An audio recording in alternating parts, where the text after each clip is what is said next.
Hey guys, what's going on? This is RJ Game News USA here, back today with another video, and today I have a whole shitload of news to unload on you guys, rapid fire. So if you like this kind of content, like, share, and subscribe if you haven't already. And we're going to jump into it with what I think the biggest piece of news is, and that is Xbox Next Gen system, Project Helix, was officially announced by Asha Sharma, who's the new CEO of Xbox, and they confirm it will indeed play PC games. So if you guys remember, this has been a long-standing rumor. It's one of those rumors that have been going around for so long that people just took it as fact, but now we have confirmation that this system is coming. We don't know when, we don't know the price, we don't know what it looks like, but we do know it does indeed play PC games, and that also will put to bed any concerns people had that Xbox was getting out of hardware, because they are going all in on hardware. Coincidentally, that has led to the other piece of news, which I've talked about before in a short, but I want to bring it up here. I think this is directly the reason why Sony has halted PC ports. Reports indicate Sony is pulling back from its strategy of porting single-player PlayStation exclusive to PC. Highly anticipated titles like Ghost of Yotei, Saros, and Marvel's Wolverine are now expected to remain PS5 exclusives. We talked about this a little bit in the short. It only accounted for 1.5% of Sony's revenue, and now that they know their competition can play PC games, they don't want you to be able to play PlayStation games on Xbox. They really don't want you to. So they're pulling back from PC, and I think that's the real reason why. And because I was thinking to myself, if I was willing to drop the money on the next Xbox, the theory would be you could play Xbox games, PC games, which would include PlayStation ports. But without the first party games now, that dream was sort of through the wayside, and Nintendo, of course, doesn't put their stuff on PC. So, I think that directly coincides with each other. We got a few other updates too. Major game sales news. Insanity, actually.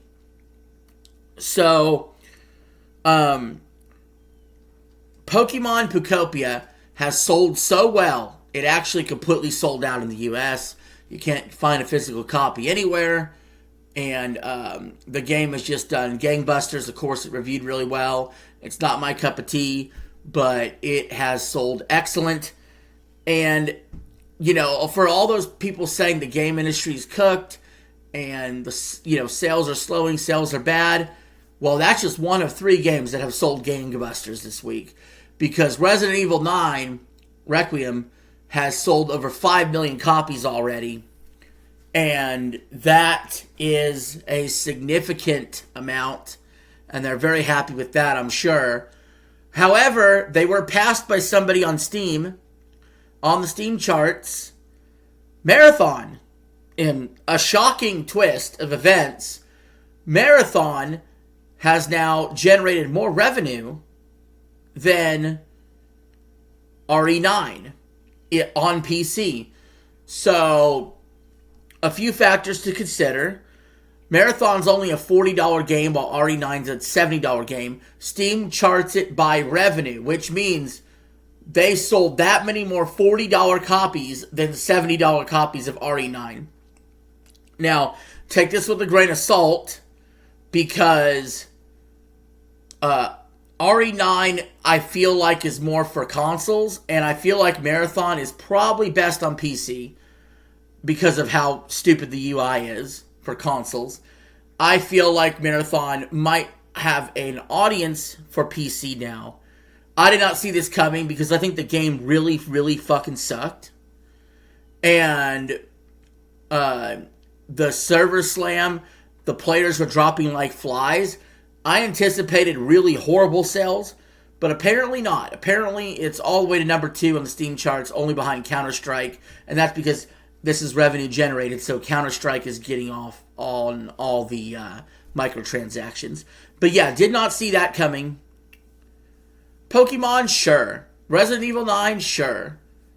But Marathon selling that well? Kind of crazy. And we got some other news, notes, and nuggets. Assassin's Creed.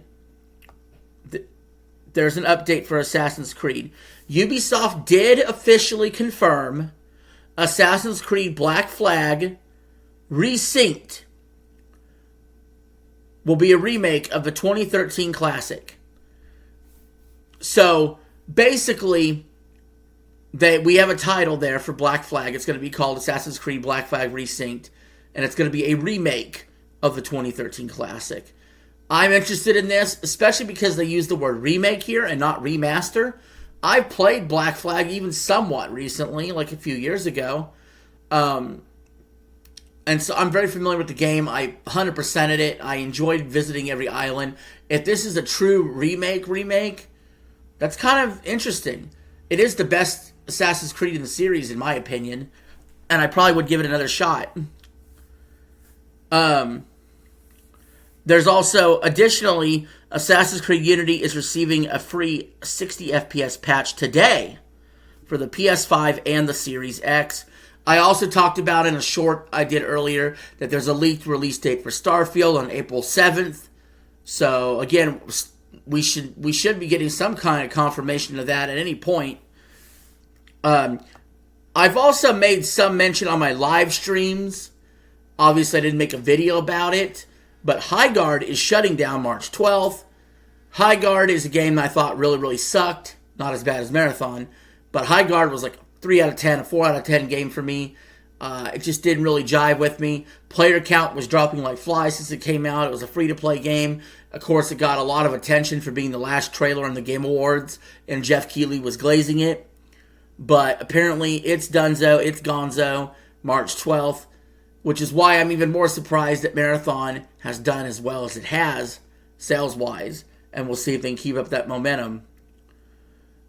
Speaking of shutdowns and layoffs,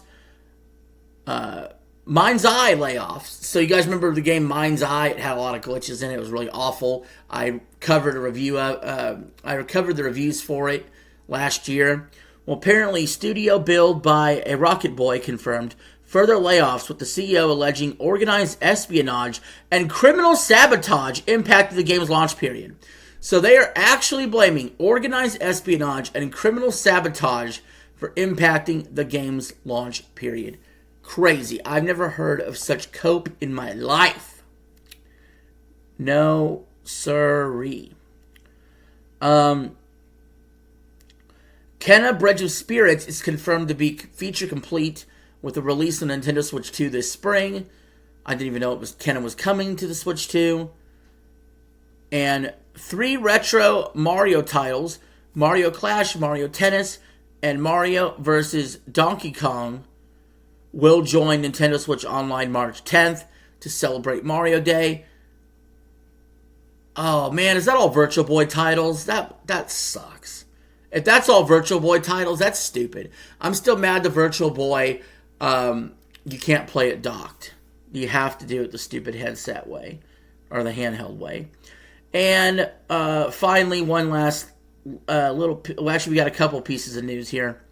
There's a price increase for the Analog Pocket handhelds, and the price increase is due to recent tariff announcements, while Sony has reportedly raised PS5 prices in the US for the same reason. Not good there. Of course, with the ongoing RAM shortage and whatnot, the Steam machine seems to have been delayed. The Steam Deck seems to be unavailable right now, which is crazy. And one last piece of news. Slay the Spire 2 Early Access. The highly anticipated roguelike sequel launched in early access today, at the time of this recording, causing temporary storefront crashes on Steam due to high traffic.